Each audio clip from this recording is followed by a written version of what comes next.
Hello, this is Janet Michael. In addition to hosting The Valley Today each weekday at noon on the River 95.3, I also produce podcasts. And I'm excited to kick off Season 2 of our podcast series in partnership with Rappahannock Electric Cooperative. It's called We Are REC.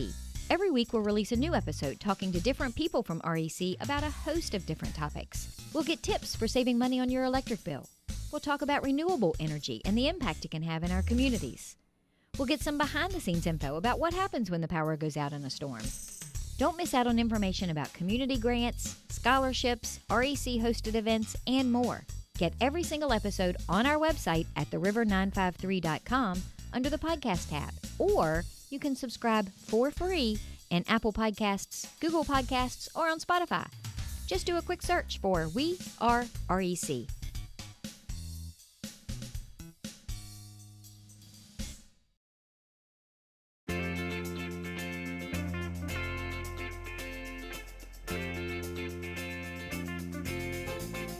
Hello and welcome to The Valley Today. I am your host, Janet Michael. Happy Friday as you are listening to the show today. Happy United Way Day Friday as you are listening to the show today. We, however, are meeting on a Zoom screen on a very stormy Wednesday afternoon. Elise, I asked you when you logged on if you were getting the storms in Winchester because Middletown is in between two of them right now. How's it been in Winchester? It has been pretty crazy. It went from 90 degrees to like 70 in just a few minutes. And it's been pretty wild watching them come in. But I love it. I've been doing my rain dance because my garden needs it. My garden needs it bad. Before you joined us on the Zoom screen, Brooke and I were having that exact conversation that we were grateful for the rain because it means there's that much less manual watering we have to do outside to our lawns and to our gardens. It's good this year. We need it. Tell me who you've got with you on the Zoom screen with us today. We have a relatively new grant partner with United Way. I believe it's the second year we've funded a program with our local Goodwill. I have Brooke here, who is a representative from Goodwill, who has been working with us at United Way for the past couple of years on some new grant initiatives. Welcome aboard. Hi, everybody. Thank you. Hi, my name is Brooke Grossman. I'm the Chief Mission Officer at Horizon Goodwill, and I appreciate you guys inviting me to join you today. Absolutely. I can't wait to talk for a little bit about Horizon Goodwill Industries. But the first thing that I have to ask you is, what does a Chief Mission Officer do? And how can I get a cool title like that? Right. You have to have a really flexible boss that lets you make up your own title, right? But no, I'm just teasing. So at Goodwill, what a lot of people don't know, right, is we have a large variety of human service programs that we offer.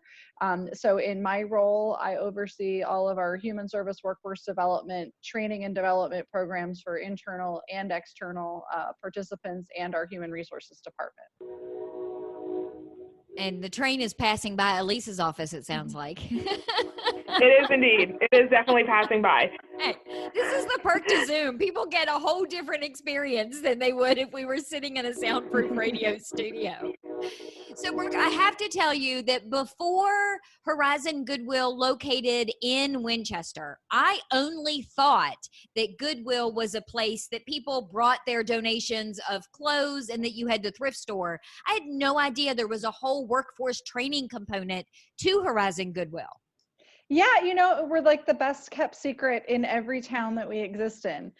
So what a lot of people don't know, right, is that we're so much more than a store. And so those stores actually, too, part of the reason that they're there is to fund our mission, which is workforce development and helping underserved populations achieve and maintain employment. So 90 cents of every dollar that's spent in a Horizon Goodwill store actually is fed into our mission programs so that we can offer them in the communities that we serve, like Winchester, for free. So when we're serving job seekers, we're really lucky that we don't have to maybe turn people away because one type of funding or they don't have the right this or the right that. We're able to get really creative and serve anybody who wants our help because we have those stores and all of the great donations that we get that we're able to sell back into the community. So tell me a little bit about the training programs. I mean, what types of jobs and what types of people do you serve? Sure. So honestly, we serve all people. right? We do heavily concentrate on folks who have a barrier to employment, which again, that's a pretty broad term, right? A barrier could be a disability, it could be a lack of education, it could be a lack of transportation, it could be a combination of all of the above, it could be homelessness or mental health issues. And so we start with doing some basic just job readiness training. There are a lot of people who maybe have been out of the workforce for a period of time or who have maybe never really found success. And part of that is needing to embed some of those we call soft skills, right? Problem solving, organization, conflict negotiation, those kinds of things to be prepared when they are in the workforce for what they're going to face. So that's one of our biggest programs that we provide. It's called Get On Board. And it is, even though we are in I don't like to call it new normal, we are a post March 23rd world in my book. Post March 23rd, we're able to offer those services virtually. So our instructor gets on a Teams meeting with a group of people, and we do the classes just like we would if we were sitting in a classroom together. And she's actually, to leverage staff time too, she's based in Hagerstown, and she's able to cover all 4 of our hubs. So sometimes we have people in class that are in Winchester and in Cumberland and in Martinsburg and in Hagerstown all together. So it's kind of cool too. They can share some of their experiences. We then also have a paid work training program. So in our retail and custodial service environments, so people who, again, maybe have been out of work for a while or just trying to get back into the workforce or have never had a job before can kind of earn while they learn after they graduate from our onboarding class. And then we will place people in the community wherever they want to be, right? We're going to help them achieve that job that they want and hope that the things that we're doing on the way help to upskill them so that they're earning more than minimum wage, right? And they're earning more closer to a living wage. I know we're going to hear a little bit about Alice in a couple of minutes, and we're trying to help people get out of that bracket, right? That they're getting skilled up so that they're earning at a rate that they don't have to rely on other services in the community. You mentioned the other locations. Goodwill is nationwide, right? I mean, you guys aren't just in our 3 surrounding states, are you?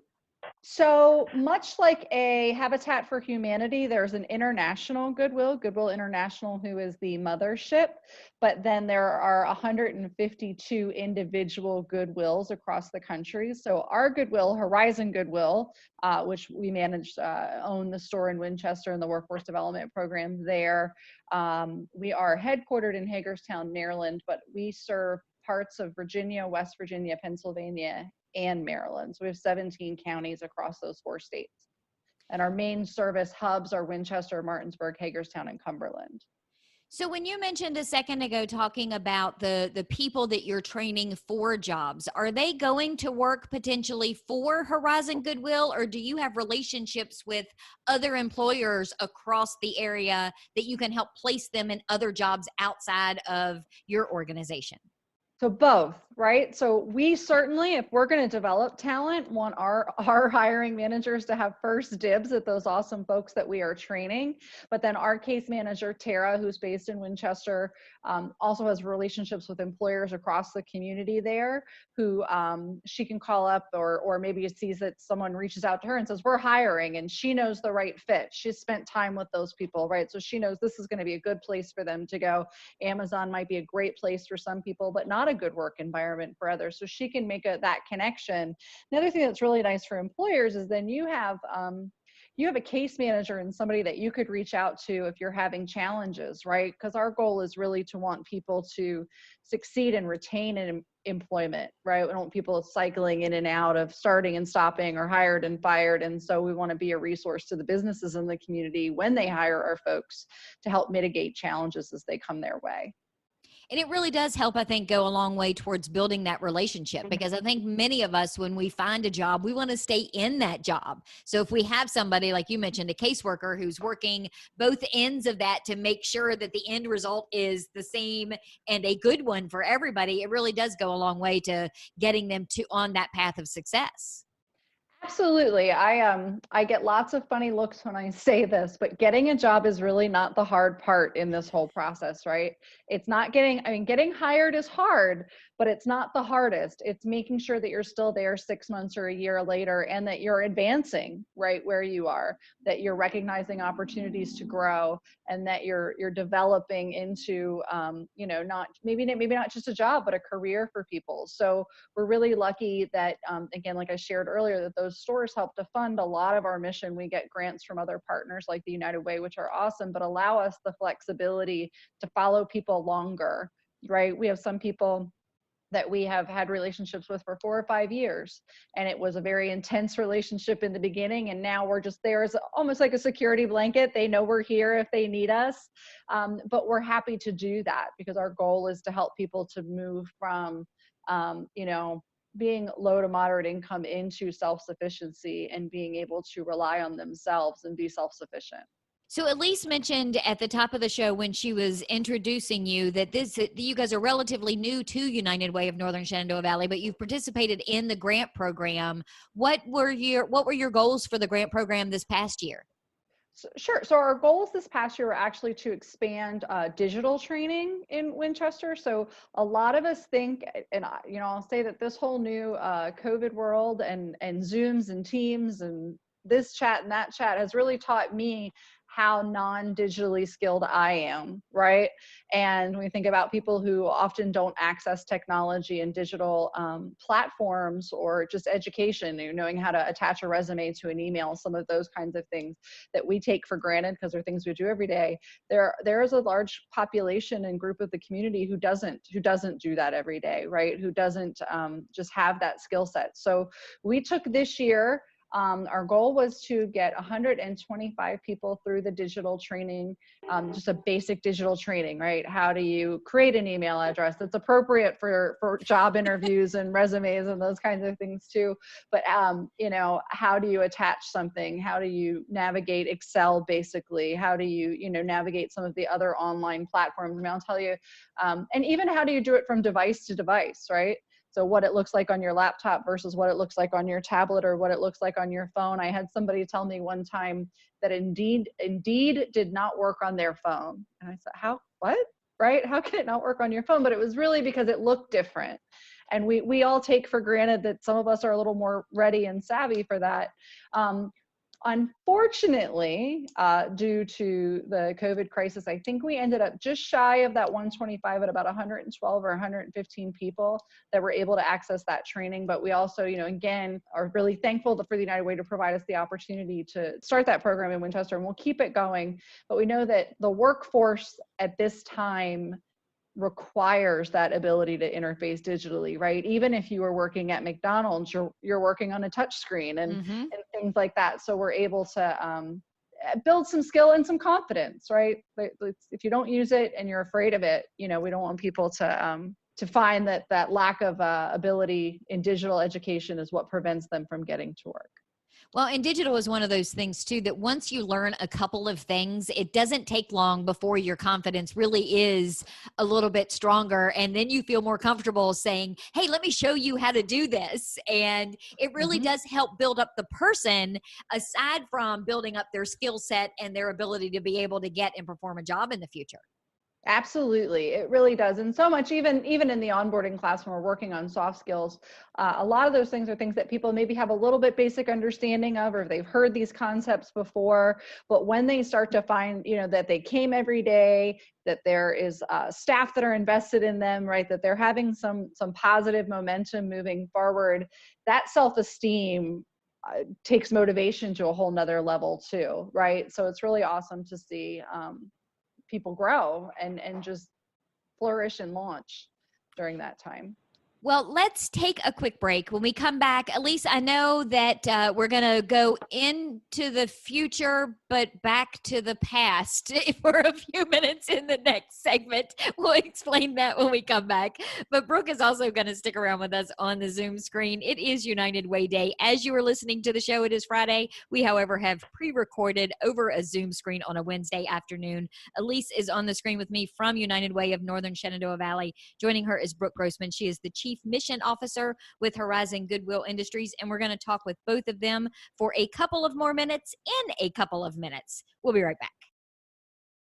Do you know anyone who is struggling with financial hardships because of coronavirus? Our new webinar called Coping with the Money Crunch can help. We'll talk about immediate options to consider, revising or creating a spending plan, and lots of community resources. Then we'll cover how to narrow your priorities, contact creditors, and avoid scams and risky loans. The webinar is free, and you can either join by phone or through Zoom on a smartphone, tablet, or computer. You can find out more by visiting the Northern Shenandoah Valley Financial Education Program on Facebook or calling Karen Poff at 540-635-4549. Let me show you how to make your own plan or help someone you care about get through the crisis. Call 635-4549 or visit at NSV Financial Education on Facebook today.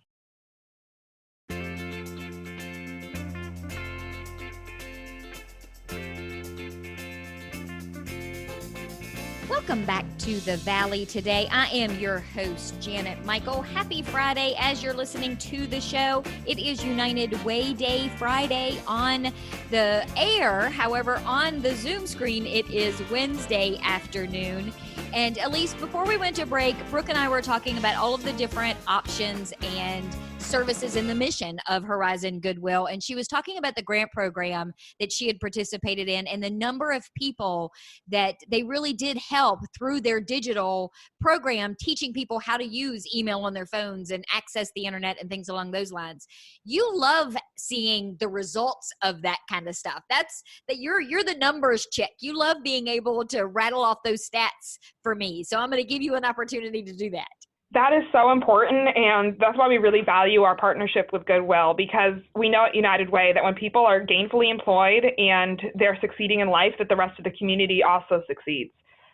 Just to throw a number at you, with Horizon Goodwill included and making up about half of this total, we placed 261 people in gainful employment through our grants this year, or at least we helped in that process through our grants. And that is just so important to us in the Valley, because we know that doesn't just affect one person and their life trajectory, but their entire family and their community. And really being gainfully employed and doing the best that you can be, I mean, it has a trickle-down effect through the rest of the entire community. Brooke mentioned serving the Alice population, and you and I have talked about the Alice population many, many times. Almost every show, I think it comes up in our conversation. And because of that, I've had other conversations on other shows with people who also serve the Alice population. So here's what we're going to do. We're going to jump in a time machine for a second, and then we're going to change the time machine around. So we're recording this on a Wednesday afternoon. So I want you to project into the future, because tomorrow morning on Thursday, there's going to be a presentation that people can watch, I believe, on Facebook. But as people are listening to the show, it already happened in the past. So tell them where they can go to hear what they missed that to us hasn't happened yet. Right. Well, Thursday, the 23rd, we will have had a presentation on the latest ALICE report. And ALICE stands for Asset Limited Income Constrained Employed. We are also releasing our 2020 Community Needs Assessment at the same time, and sharing our community impact goals and our goals for United Way and what we want to accomplish in the coming years. But to circle back to ALICE, your question, ALICE used to be called the working poor. These are people who are working in our community every day. They're making, they're doing the best they can with what they have, but they're still coming up short at the end of the month. They're still making tough decisions. And so this report really is a study of hardship in our Valley, and how many people are in poverty, how many people are part of this ALICE population, and what is holding them back, and what is keeping them from being successful or not living right on the line of poverty or just struggling just above it. So this is a big deal study that's a statewide initiative across the state of Virginia. We are the 21st state in the United States to adopt this report, and it's a pretty profound and incredible tool that you can find at United Way's website, which is unitedwaynsv.org. And you can see information there about the ALICE report, and hopefully also have a recording of the press conference, which will have happened on the 23rd. But this is an incredible resource that I can dive into with some really mind-blowing stats. Well, it's interesting because as a board member of United Way, I got to see some of that stuff in advance at our board meeting. And I'm kind of like you. I printed the whole thing out and I'm going through it. And it is shocking to me, the number of people in our community that are in that Alice population. And I would hazard to guess that there are a lot of those people that I know, and I have no idea that that's who they are, because I see them working every day and I know that they are doing their best, but I don't know that that's where they're falling, is right there on that line. Well, I can bet you that you absolutely know someone who falls into a part of this Alice population. The people who are typically Alice are your essential employees, basically. And these are some of the people that were hit the hardest or have been getting hit the hardest during COVID. These are your servers, your hospitality workers, your first-time job market workers, your retirees. These are the people who are, they're living on a shoestring already, and something like the COVID pandemic has really, really affected them. Just to throw a number at you, 76% of single moms fall under Alice or in poverty, wow, which is a huge number. So that means nearly every single mom you know, more than 3 out of 4, which is wow, incredible. Another number that'll hit everyone, you may not know a single mom, I bet you do, but I bet you know somebody who's under 25. If someone is under 25, there's a 73% chance in Virginia that they are also Alice. And these numbers will continue to go up if you look in our localities. So if you go by our particular counties here in the Northern Shenandoah Valley, a lot of these numbers are even higher. And that's the really, really neat thing about this report, is you can dial down to the community, the neighborhoods, and get a really, really in-depth look at demographics and survival budgets, and what people need to make just to live. And that goes down to your exact community. You can see how much rent is going to cost, how much childcare costs, and how much someone would need to make to not be Alice. And it is shocking what the numbers are. Oh, yeah, it's shocking and eye-opening all at the same time. And Brooke, I know that that's a lot of the population that you serve. So if somebody is listening today and they want to make sure they're supporting you and all of the different job training things that you do, what is the best way for them to do that? Is it write a check? Is it make a donation at the Goodwill store? Is it say, hey, I've got a job that may be available? Where's the best place to start? Yes, and Janice, all of the above, right? So the easiest one, right? I think that we have seen everyone has Marie Kondoed their home while they were out during COVID, right? Donate, like I shared, 90 cents of every dollar of what you donate to us goes back into our workforce training program so that we can offer them in our communities for free.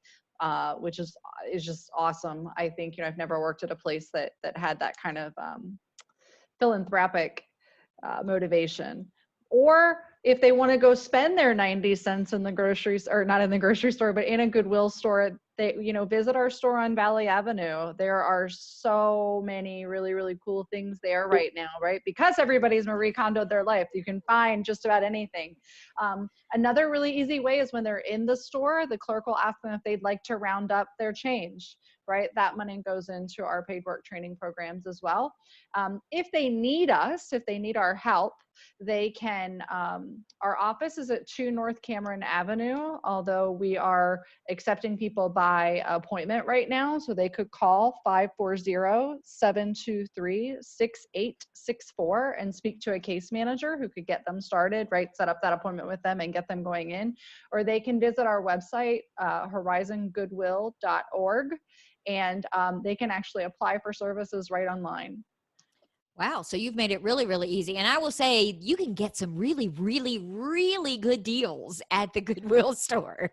I will tell you, I have had to remind myself that I can't just pick out of bins when I'm walking through our warehouses, as we have gotten all of these really neat donations lately.